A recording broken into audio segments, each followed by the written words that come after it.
Have you ever stopped to truly ask yourself why the kid who was shoved into lockers every single day, who ate lunch alone in the bathroom stall just to avoid humiliation, who was called worthless so many times that he started to believe it, why that very same kid only 3 years later, at the age of 21, had the CEOs of Google, Meta, OpenAI, and Anthropic personally calling him, flying private jets to meet him, offering 9-figure equity packages and signing bonuses that could buy entire neighborhoods in his old hometown, while the so-called gifted kids, the popular ones, the ones with rich parents and perfect GPAs, were still sending hundreds of unanswered applications into the void. What invisible, almost monastic 3-year hidden season turned a broken, invisible teenager into the single most sought-after talent on planet Earth? And more critically, how can you, yes, you, the one watching this right now with tears in your eyes because you feel so far behind, copy that exact same hidden season starting not tomorrow, not next week, but tonight, before you even close this video? That is the question that will change the trajectory of your entire life if you have the courage to hear the answer. Because what happened in those unseen, uncelebrated, brutally lonely 3 years was not luck, not nepotism, not a viral moment. It was the deliberate construction of unstoppable value in total darkness. And that blueprint is sitting right in front of you, waiting to be executed by whoever is willing to disappear long enough to return undeniable. Let me take you inside the real story of a boy named Elias, growing up in a forgotten Rust Belt town where the steel mill closed a decade earlier and hope went with it. Elias was 15 when we first meet him, 5'6" and barely 100 pounds soaking wet. Pale skin stretched over sharp cheekbones, eyes permanently cast downward because looking up meant making eye contact with the pack that had chosen him as their daily sacrifice. They had a routine. Every afternoon at 2:47 p.m., right after final bell, they would corner him near the bike racks, rip his backpack from his shoulders, empty its contents into the mud, and then take turns pushing him to the ground while filming it on their phones for laughs later. Ghost Boy, they called him, because he moved through the hallways like a shadow trying not to exist. His mother, Maria, worked 12-hour night shifts as a nurse's aide, coming home just long enough to sleep 4 hours before doing it again. His father had vanished when Elias was 7, leaving behind only debt and silence. Money was so tight that new clothes were a Christmas miracle, and dinner was often white rice with soy sauce. At school, teachers barely registered his presence. He sat in the back, never raised his hand, turned in assignments late if at all. The guidance counselor stamped at-risk youth on his file and moved on to the next crisis. Friends were fantasy he had long ago stopped believing in. Every night, he retreated to a 10x10 bedroom with peeling paint and a single, buzzing fluorescent tube that flickered like it too, wanted to give up. He owned exactly one possession of value, a 2012 Dell laptop he had rescued from a dumpster behind the public library after someone upgraded.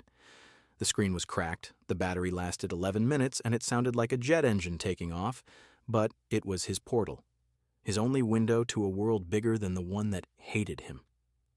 And one Tuesday night in November, everything changed, not with a bang, but with a whisper. Elias was doom-scrolling through YouTube at 1 a.m., supposed to be asleep before his mother got home at 3, when he landed on an old, grainy interview with a programmer who had just sold his company for $400 million at age 24. The interviewer, hungry for the sexy answer, asked the question everyone asks, "Come on, be honest, what was the big break? The investor who believed early? The viral launch? The lucky introduction?" The programmer leaned back, smiled almost sadly, and said something that burned itself into Elias's brain. There was no big break. There was only the hidden season. 3 years when I disappeared completely. 3 years when no one clapped, no one invested, no one even knew I existed. 3 years of coding from 8 p.m. to 4 a.m. every single night while my friends partied and my family thought I was throwing my life away. Everyone wants the explosion, but nobody wants to sit in the dark wiring the bomb. Elias froze. He replayed it 4 times. Then he closed the laptop, sat in complete darkness, and felt something shift inside his chest like tectonic plates, moving for the first time in years. For the first time in his life, he realized that success was not something that happened to other people. It was something you engineered in silence long before the world ever noticed. That night, at 2:17 a.m., Elias made a blood oath with himself. He took a single sheet of notebook paper, tore it from his math binder, and wrote 3 sentences in shaky capital letters with a dying pen. 1. I will become so valuable that the world has no choice but to notice. 2. I will work when no one is watching, improve when no one is praising, and celebrate only when the work is done. 3. From this night forward, 7 p.m. to 3 a.m., belongs to my future. No exceptions, no excuses, no mercy. He taped that paper above his desk with masking tape that barely held. Then he opened his broken laptop, deleted every game, every social app, every distraction, and started the hidden season. What followed was 3 years of the most intense, deliberate, almost religious skill acquisition you will ever witness. Night 1. He chose programming because it was the great equalizer, 0 cost to entry, infinite ceiling. He started with Free Code Camp, then CS50, then automate the boring stuff with Python, then straight into the deep end, building a web scraper that got him rate limited by half the internet. When he hit walls, and he hit them every hour, he didn't whine, he searched, he read, he watched Indian dudes on YouTube explaining recursion at 2x speed with broken English because they actually understood it. He taught himself Git, then Linux, then algorithms that made his head hurt so badly he had to lie on the floor with a cold towel. Every project he built was designed to be just beyond his current ability. A Sudoku solver, a pathfinding visualizer, a neural network from scratch in NumPy that took him 4 months and 400 failed attempts. He kept every failure. He dated them. He named them like scars. By month 6, he had a private GitHub repo with 1,147 commits, more than most professional developers make in a year. By month 12, he was contributing to real open-source projects under the pseudonym Voidwalker, fixing bugs in libraries used by millions while still getting shoved into lockers every afternoon. He never told a soul. His mother noticed he stopped going out, stopped eating properly, stopped smiling, but when she asked, he just said, "I'm studying, Mom. Trust me." She didn't understand, but she saw fire in his eyes that she hadn't seen since he was a little boy, so she left him alone. Year 2 was when the compounding started terrifying him. Concepts that used to take weeks now took days. He moved from Python to Rust, from simple scripts to systems programming, from tutorials to reading actual research papers at 3 a.m. with a dictionary because he refused to stay small. He built a decentralized chat app before Discord was cool, a cryptocurrency trading bot that made 40% annualized returns on paper, a machine learning model that could detect bullying language in text with 97% accuracy, an inside joke only he understood. He joined Discord servers full of prodigies twice his age and lied about being 22 because no one would take a 17-year-old seriously. He became the guy people, everyone at 4 a.m. when their code was broken, because Voidwalker always answered, always knew, always fixed it for free. And still at school, he was Ghost Boy, still eating alone, still invisible. Year 3 was when the hidden season started leaking into reality in ways that scared him. A Fortune 500 company unknowingly used a performance optimization he had submitted anonymously to a niche repository. A college professor in Singapore cited Voidwalker's blog post, written at 2 a.m. on a Red Bull high, in a research paper.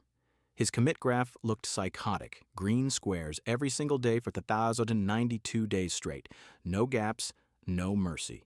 And then, on day 193, a random Wednesday in March, an email appeared from someone with an OpenAI.com address.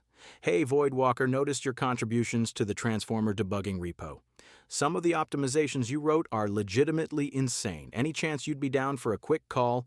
We're working on something that might interest you." Elias stared at the screen for 20 minutes, convinced it was a prank. It wasn't.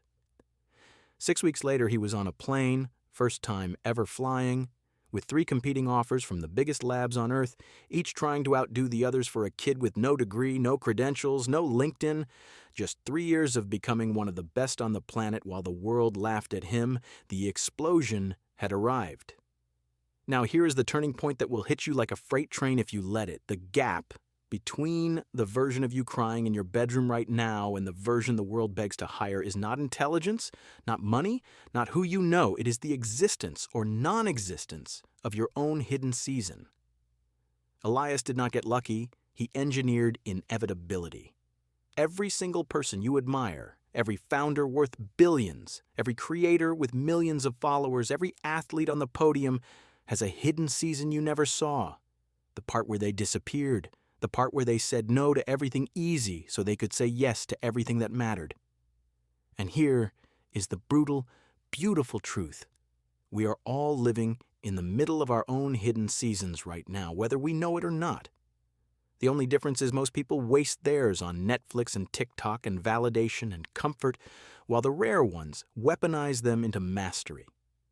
Your hidden season is the ultimate cheat code because almost nobody has the stomach to use it. And now, the moral, the part you write down, screenshot, tattoo on your arm if you have to. Starting tonight, you can declare your own hidden season and copy Elias's protocol exactly. Step 1. Decide the length. 730 days, 1095 days, whatever you can fully commit to without lying to yourself, and write the end date in red marker on your wall. Step 2. Pick one primary skill that moves the needle in the 21st century. Coding, writing, design, sales, video editing, whatever pays stupid money to the top 1%. And commit to reaching the global top 1% through deliberate practice measured by public artifacts. GitHub commits, published essays, shipped products, not feelings. Step 3. Create sacred hours every single night that belong only to your future self. No phone, no friends, no just one episode, no mercy, and protect them like a Navy SEAL protects his rifle. You will lose friends. You will miss parties. You will watch everyone else seem happier while you grind in silence. That is the price. That is the filter.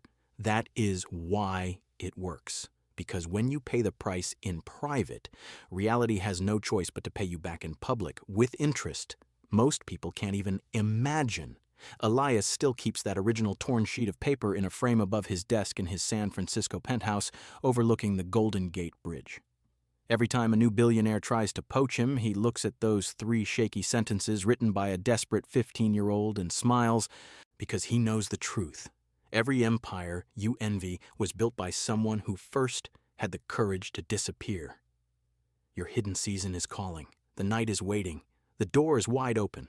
The only question left is whether you love your future more than you love your comfort. Because if you do, then tonight is the night you vanish on purpose so that one day soon, the world will have no choice but to find you